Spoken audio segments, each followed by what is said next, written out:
नमस्कार मित्रांनो, आज आपण तुमच्या मराठी पाठ्यपुस्तकातील मराठी विषयातील 14 नंबर लेसन अप्पाजीचे चातुर्य हा पाठ अभ्यासणार आहोत। या पाठामध्ये अप्पाजीची हुशारी चातुर्य कसे होते, ज्याप्रमाणे अकबर यांचा प्रधान बिरबल होता। प्रधान म्हणजे मंत्री, त्यावेळी मंत्र्याला प्रधान म्हटलं जात होतं। त्याचप्रमाणे कृष्णदेवराय यांचा प्रधान अप्पाजी हे होते। या ठिकाणी कृष्णदेवराय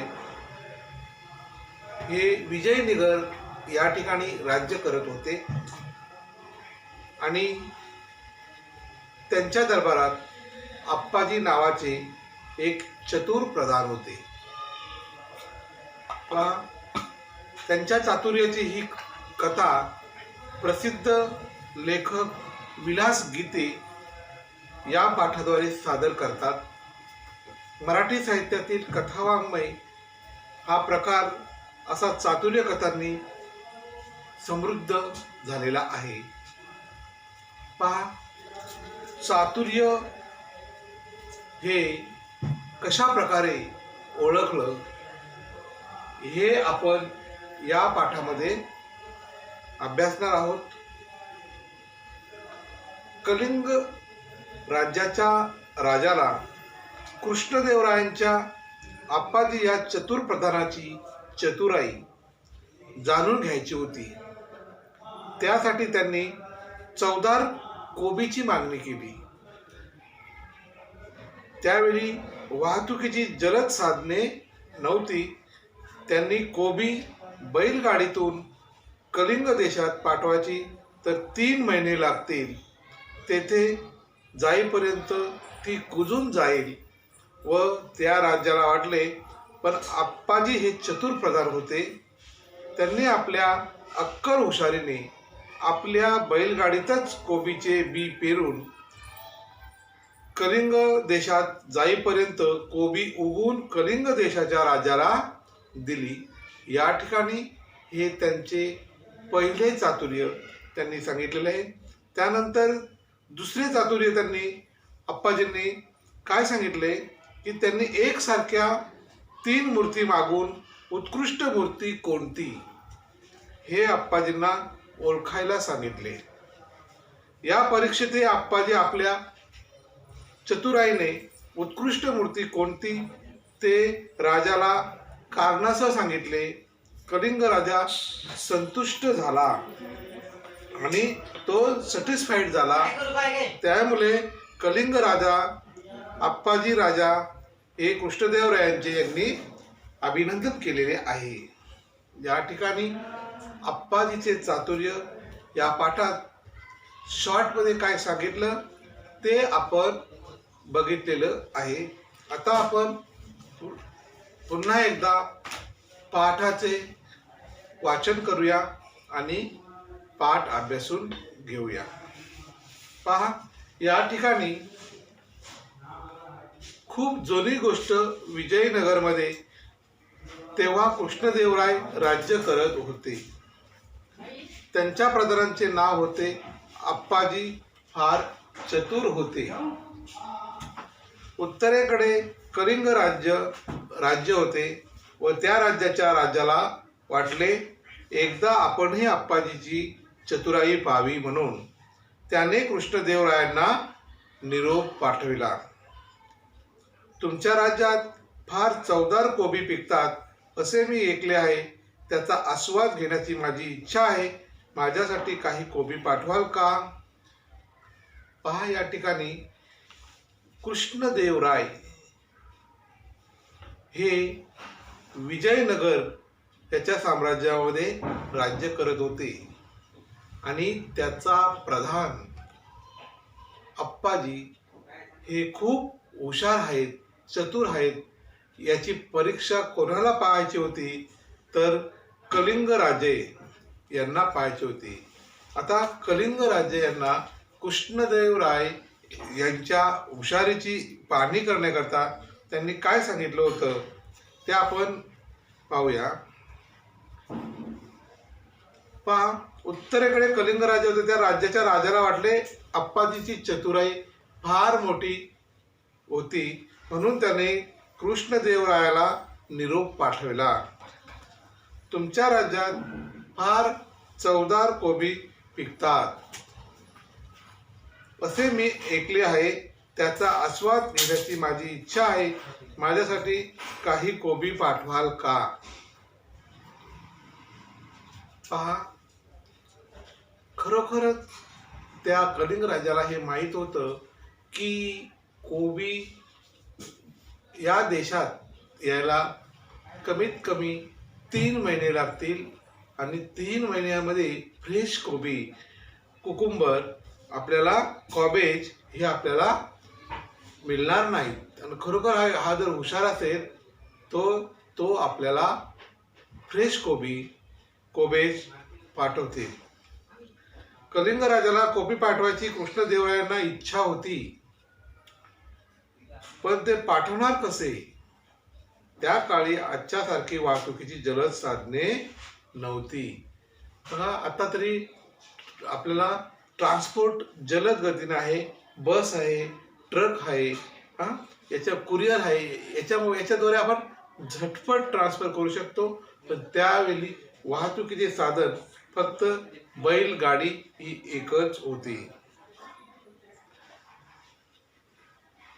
वाहतूक चालवायची ती बैलगाडीमधून.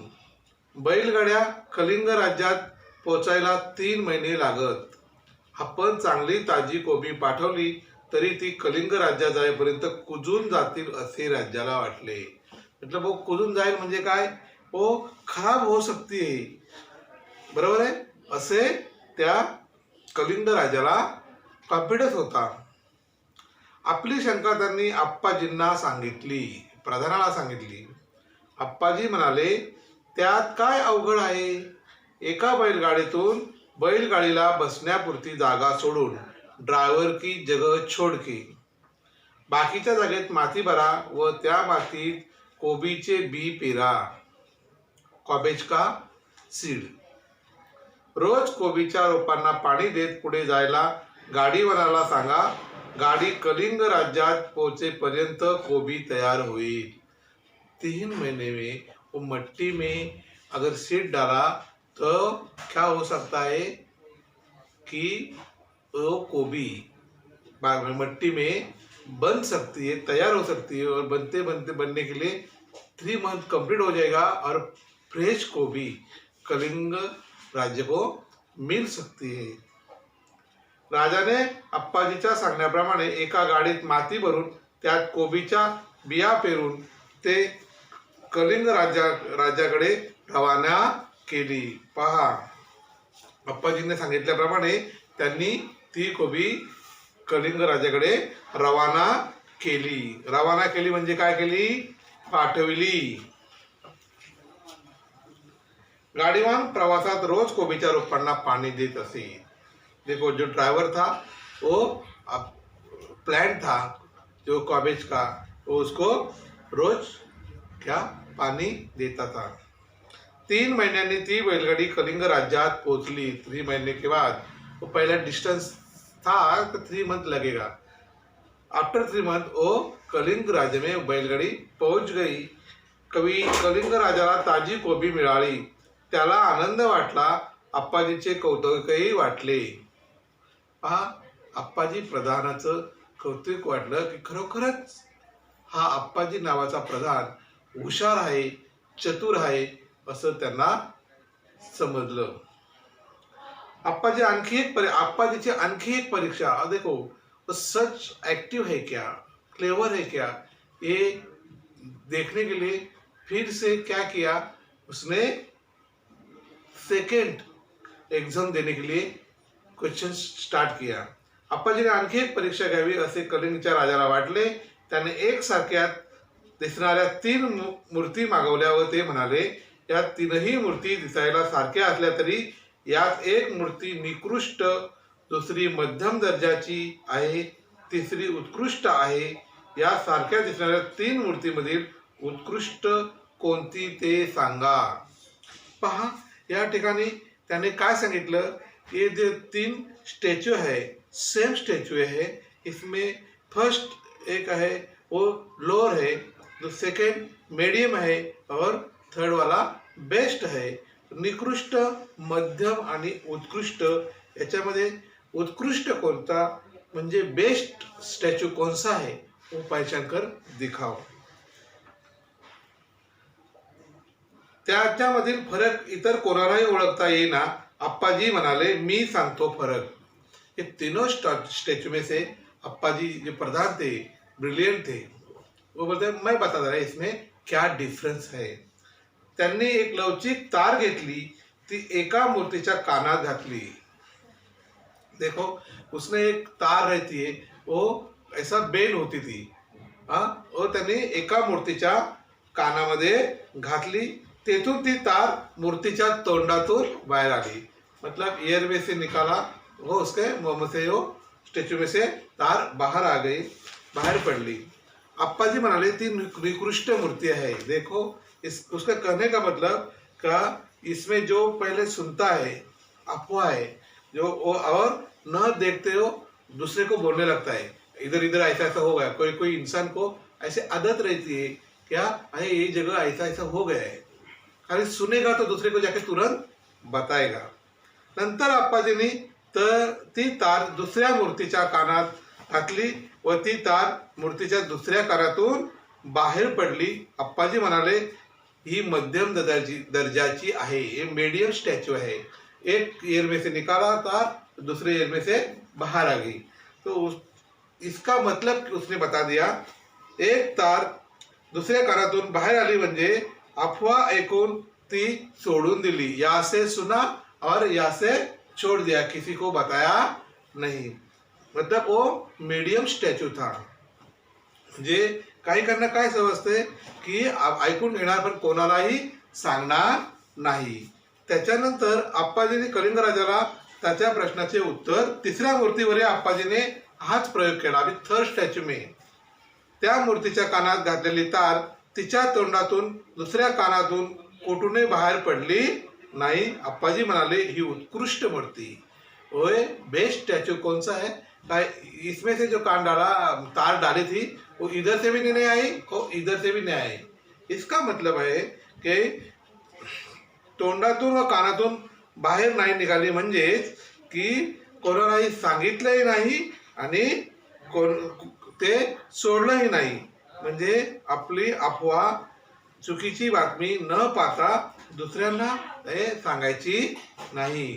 कोणी काही सांगितलं तरी आपण आपली बातमी सांगायची नाही. अप्पाजीने कलिंग राजाला प्रश्नाचे उत्तर दिले. आपण मागवलेल्या मूर्तीपैकी एक मूर्तीच्या कानात घातलेली तार तिच्या तोंडातून बाहेर पडली, ती निकृष्ट दर्जाची मूर्ती. एखादा माणूस ज्या अफवा ऐकतो त्याचा खरे खोटेपणा पडताळून न पाहता जर तो त्या दुसऱ्यांना सांगू लागला तर त्याचे समाजाचे हित होत नाही, या मूर्तीचा अर्थ होतो. किसी काही उसमें फायदा होत नाही. दुसऱ्या मूर्तीच्या एका कानातून घातलेली तार त्या मूर्तीच्या दुसऱ्या कानातून बाहेर पडली, ही मध्यम प्रतीची मूर्ती. एखाद्या माणसाने अफवा ऐकली आणि ती दुसऱ्या कानातून सोडून दिली तर त्यात समाजाचे हितही होत नाही व नुकसानही होत नाही. ही दुसऱ्या मूर्तीचा अर्थ. तिसऱ्या मूर्तीच्या कानात घातलेली तार अडून राहिली, ती तिसरा उत्कृष्ट मूर्ती अफवा ऐकल्यावर जो माणूस दुसऱ्या कारणाने ते सोडून देत नाही किंवा लगेच ती दुसऱ्यालाही सांगत नाही, तिच्या खरे खोटेपणाची खात्री करून घेतो, म्हणजे आणि काय ऐकले ते पुराव्याशिवाय सांगत नाही. उत्कृष्ट जो अच्छा स्टैचू रहता है, इसका एग्जाम्पल दे दिया कि जोपर्यंत खरे खोटेपणाची खात्री गारंटी नहीं है तब तक दूसरे को बताएगा नहीं. प्रूफ नहीं रहेगा तो किसी को भी बताएगा नहीं. तो माणूस उत्तम. ही तिसऱ्या मूर्तीचा अर्थ. कलिंगच्या राजाला अप्पाजीचे उत्तर मिळाले. अप्पाजींनी तिन्ही मूर्तीचा दर्जा ओळखल्याने राजा संतुष्ट झाला. त्याने आप्पाजीचे व कृष्णदेवरायांचे अभिनंदन केले. कृष्णदेवराय व आप्पाजी हे कोण होते? राजा आणि त्याचे तो प्रधान होता. तर कलिंग राजाने खरोखरच पहिल्या प्रश्नाचे उत्तर पण त्यांनी छान दिले आहे की याच्यामध्ये पहिल्या प्रश्नात त्यांना जो प्रश्न केला होता तो बैलगाडीतून त्यांनी फ्रेश कॉबेज 3 महीने के बाद दे दिया. और सेकंड क्वेश्चन्स में उसने क्या संतुष्ट झाला? तर त्याने सांगितलं की खरोखरच जोपर्यंत एखाद्या गोष्टीचा खरे खोटेपणा आपल्याला माहीत नाही तोपर्यंत तो दुसऱ्याला सांगायचं नाही. बेस्ट स्टॅच्यू थर्ड वाली मूर्ती त्याने सांगितली. खरोखरच या गोष्टीत कलिंग राजा संतुष्ट झाला आणि त्याने त्यांचं अभिनंदन केलं. संतुष्ट होणे, समाधानी होणे. आस्वाद म्हणजे चव. प्रधान म्हणजे मुख्य प्रमुख. प्रिन्सिपल. चवदार म्हणजे रुचकर. या ठिकाणी बरेच हार्डवर्ड्स आलेले आहेत. याच्यावरून आपल्याला त्या आप्पाजीचे चातुर्य कलिंग राज्याने सिद्ध केलेलं आहे. पाठ हा मोठा आहे. पाठाखालील प्रश्नांची उत्तरं आपण पुढील लेसनमध्ये डिटेल्स अभ्यासणार आहोत. स्टोरी रूप पद्धतीने आपल्याला हा पाठ समजून घ्यायचा आहे. पुन्हा पुन्हा हे पाठाचे वाचन केले तर खरोखरच त्या अप्पाचे चातुर्य आपल्याला समझणार आहे. उसका प्रधान क्लेवर था आपको अच्छा तरह समझ में आया. धन्यवाद मित्रांनो.